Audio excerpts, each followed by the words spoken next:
بله ورځ یو صاحب ودرېدو وي دا لر او بر او لر او بر وي دا چې لګیا دي وي دي دا وکړه چې داسې کول او اوس وي لرم در په در او برم در په در. نو صاحبه مه شرمې بیا چې در پسې کتابونه سپړم نو بیا وایه چې خولې ټیک نه ده بیا پکې ګیلې او مانې شروع کې. نو اوس چې کتاب راوس پړم نو کو لر دی او کو بر دی پښتون دا در په در دی او تبا دی. نو دا د دغه المایسو د وجې تبا دی کوم المایسو چې دا خوره د اور ته مخامخ کړی ده.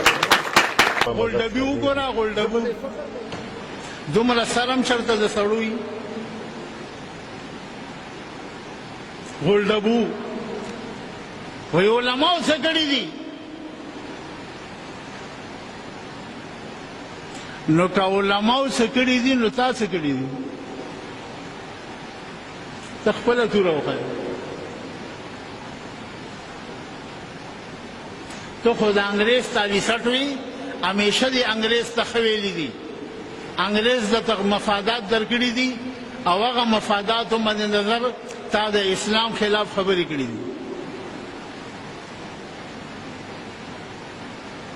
ته ځان ته پښتون وې